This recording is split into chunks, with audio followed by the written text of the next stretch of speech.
Hello everyone, welcome back again in polity series on Geeks idea. तो start करने से पहले इस चैनल को सब्सक्राइब ज़रूर कीजिए और बेल आइकन को दबाना ना भूलें। ये हमारे फंडामेंटल राइट्स का लास्ट टॉपिक होगा। हमने हर किसी आर्टिकल को अच्छे से डिस्कस किया है। अगर कोई क्वेरी फिर भी होगी तो आप कमेंट सेक्शन में पूछ सकते हैं।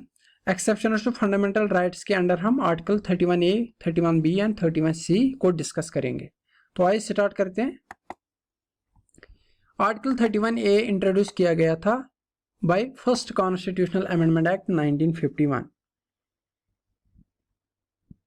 आप सब लोगों को पता होगा कि जब भी हमारा फंडामेंटल राइट कोई वायलेट किया जाता है, अगर कोई कानून ऐसा बनाया जाता है जो हमारे फंडामेंटल राइट को वायलेट कर रहा होगा, तो हम कहाँ पे जा सकते हैं? हम डायरेक्टली सुप्रीम कोर्ट जा सकते हैं अंडर आर्टिकल 32, या हम डायरेक्टली हाई कोर्ट भी जा सकते हैं अंडर आर्टिकल 226, ताकि हमारे फंडामेंटल राइट को एनफोर्स किया जाए। अगर कोई लॉ बनाया होगा तो डायरेक्शन इशू किया जा सकता है, रिट इशू की जा सकती है, या कोई ऑर्डर पास किया जा सकता है बाय सुप्रीम कोर्ट या हाई कोर्ट, जो हमारे फंडामेंटल राइट को एनफोर्स किया जाएगा। लेकिन कुछ एक्सेप्शंस है। फॉर एग्जांपल आर्टिकल 31A के अंडर कुछ लॉज है, 5 कैटेगरीज ऑफ लॉज, जिनको हम चैलेंज नहीं कर सकते। यानी कि हम कोर्ट नहीं जा सकते उन लॉज के अगेंस्ट, फिर बोलेंगे कि ये फंडामेंटल राइट्स हमारे वायलेट कर रहा है। वो कौन से लॉज है उनको हम देखेंगे। लेकिन यहाँ पे ध्यान रखना है, fundamental rights conferred bye article 14 and article 19। यानी कि कोर्ट में जाके हम ये नहीं बोल सकते कि इस आर्टिकल 31A के अंडर जो लॉज है वो मेरे फंडामेंटल राइट्स जो देता है कौन? Article 14 right to equality and article 19 right of freedom. उसके अंडर जो भी फंडामेंटल राइट्स आ जाते हैं वो मेरे वायलेट हो जाते हैं by these laws which are mentioned in article 31A। तो मैं ऐसा नहीं कर सकता, यानी कि मैं इनको चैलेंज नहीं कर सकता।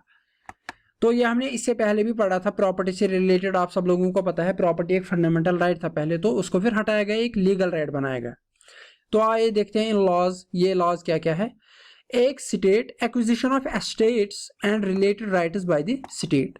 स्टेट किसी की प्रॉपर्टी वगैरह एक्वायर कर सकती है। उस टाइम पे ये हम कोर्ट नहीं जा सकते कि मेरी प्रॉपर्टी छीनी गई तो मुझे राइट ऑफ फ्रीडम है, राइट ऑफ इक्वालिटी है, मेरे पास प्रॉपर्टी रहनी चाहिए। स्टेट को अगर लग रहा होगा मुझे कहीं पे रोड बनानी है, उसके लिए मुझे लोगों की लैंड एक्वायर करनी है, तो वो कर सकती है।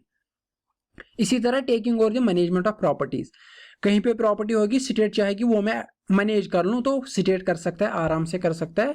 उस टाइम हम कोर्ट पे इनको चैलेंज करने के लिए नहीं जा सकते।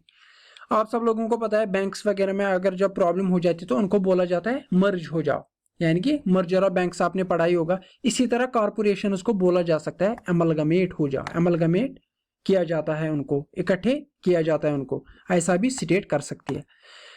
इन्हीं कॉर्पोरेशन में डायरेक्टर्स होते हैं और शेयर होल्डर्स होते हैं, तो उनके राइट्स को मॉडिफाई किया जा सकता है और एक्सटिंग्विश किया जा सकता है। एक्सटिंग्विशमेंट मतलब अबॉलिश किया जा सकता है, यानी कि स्टेट अपने हिसाब से उनमें मॉडिफिकेशन कर सकते हैं। इसी तरह माइनिंग लीजेस, आप सब लोगों को पता है कोल माइनिंग वगैरह उनके जो लीजिंग देते हैं और दूसरे ठेके वेके जो दिए जाते हैं, उससे रिलेटेड मॉडिफिकेशन और एक्सटिंग्विशमेंट किया जा सकता है। तो इन सारे लॉज की बुनियाद के लिए हम कोर्ट नहीं जा सकते और बोलेंगे कि इस पे जो कानून बनाया गया है वो हमारे fundamental rights under article 14 and under article 19 violate हो रहा है, तो ये हम नहीं कर सकते। होप आपको ये समझ आ रहा है। ये क्यों हो रहा है? ये स्टेट के लिए, स्टेट की बेनिफिट है, क्योंकि अगर इसके पीछे लॉजिक देखा जाए तो स्टेट में बहुत सारी चीजें होती है, डेवलपमेंट करनी होती है, इन सब चीजों से रिलेटेड है ये, इसीलिए इनको चैलेंज नहीं किया जा सकता, वरना स्टेट एडमिनिस्ट्रेशन काम ही नहीं कर पाएगी। फॉर एग्जांपल कहीं पे रोड बनाना होगा, वहां पे लोग बोलेंगे मेरी प्रॉपर्टियां नहीं बना सकते, तो एक इंसान या दो इंसान या तीन इंसानों की वजह से पूरा प्रोजेक्ट ही खत्म हो जाएगा और डेवलपमेंट नहीं हो पाएगी। एक्चुअली इनसे रिलेटेड ये रीजन है इसके पीछे। फिर इनका मिसयूज होता होगा वो अलग बात है। लेकिन इसका मतलब ये नहीं है कि स्टेट लॉ इम्यूनाइज है फ्रॉम जुडिशियल रिव्यू। स्टेट जो भी कानून बनाती है वो उस पर जुडिशियल रिव्यू लगता है, यानी कि procedure established by law, due process of law जो हमने इन डिटेल पढ़ा था प्रीवियस आर्टिकल्स में, उनको देखा जाएगा क्या प्रोसीजर जो होना चाहिए टू मेक ए लॉ, क्या वो अप्लाई किया गया, क्या ड्यू प्रोसेस ऑफ लॉ, क्या लॉ किसी कोई प्रॉब्लम तो नहीं कर रहा है, क्या for the betterment of people है, कानून जो बनाया जाता है बेटरमेंट ऑफ पीपल के लिए है कि नहीं, वो सब देखा जाता है under judicial review. Payment of compensation, यानी कि अगर स्टेट किसी की लैंड जो किसी के अंडर लैंड होगी तो स्टेट उसको एक्वायर करता है, तो उस टाइम पे बोला जाता है उसको कंपनसेशन देना चाहिए। ये कौन बोलता है? Article 31A। तो आप देखते हैं आर्टिकल 31B, ये भी इंट्रोड्यूस किया गया था by first constitutional amendment act 1951। इसमें अभी थोड़ा बहुत ऐसा है कि हम यहाँ पे कुछ लॉज और कुछ एक्ट्स और रेगुलेशंस को चैलेंज नहीं कर सकते। Can not be challenge and invalidated on the grounds of contravention of any of the fundamental rights. अगर आपको ध्यान होगा पिछले आर्टिकल में हमने 31A में क्या पढ़ा था?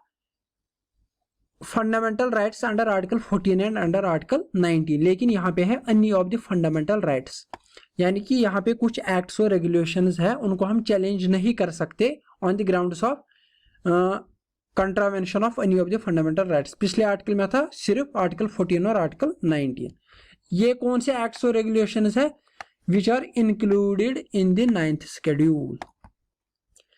9th शेड्यूल में जो भी पहले क्या होता था, स्टेट लेजिस्लेचर या पार्लियामेंट कुछ कानून बनाते थे तो वो उसको 9th शेड्यूल में डालते थे ताकि सुप्रीम कोर्ट या जुडिशरी इसको चैलेंज ना कर सके।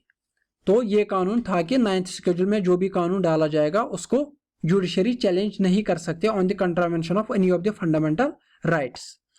It immunizes any law include, क्योंकि यहाँ पे any of the fundamental rights है। पिछले आर्टिकल में क्या था? सिर्फ आर्टिकल 14 और आर्टिकल 19। इसका मतलब 31B वाइडर है देन 31A, यानी कि ये हर किसी लॉ को, हर किसी फंडामेंटल राइट को, हर किसी कानून को इम्यूनाइज करता था फ्रॉम ऑल फंडामेंटल राइट्स। लेकिन पिछला कानून सिर्फ फंडामेंटल राइट्स अंडर आर्टिकल 14 और अंडर आर्टिकल 19 उनको इम्यूनाइज कर सकता था।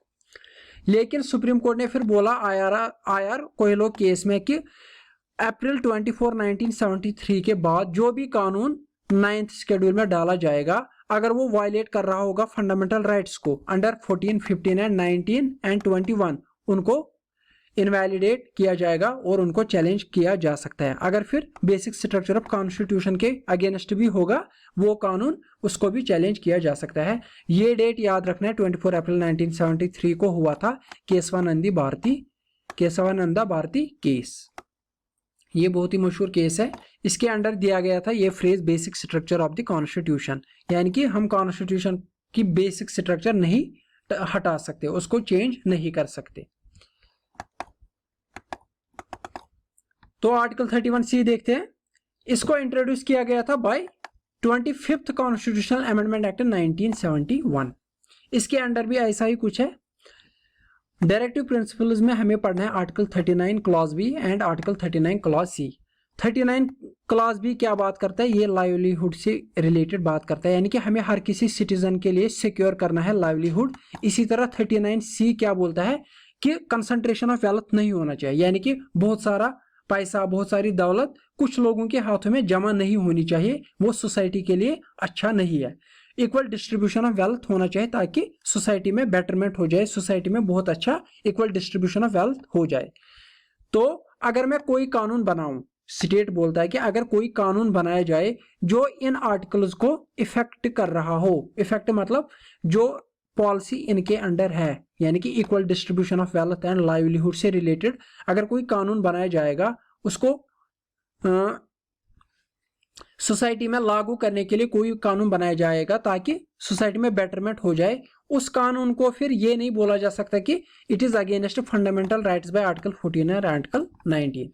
यानी कि अगर किसी उद्योगपति, किसी बड़े बिजनेसमैन को बोला जाएगा आप इससे ज्यादा दौलत या पैसा नहीं रख सकते, अगर रखोगे तो आपको इतना टैक्स देना होगा, तो वो ऐसा नहीं बोल सकता कि मैं सुप्रीम कोर्ट जाके ये बोलूंगा कि मेरे पास राइट है, राइट टू इक्वालिटी, जितना पैसा मैं रख सकूं तो मैं रख सकता हूं क्योंकि मेरा पैसा है। लेकिन ऐसा नहीं हो सकता। सोसाइटी में बेटरमेंट लाने के लिए ऐसा कानून बनाया जा सकता है।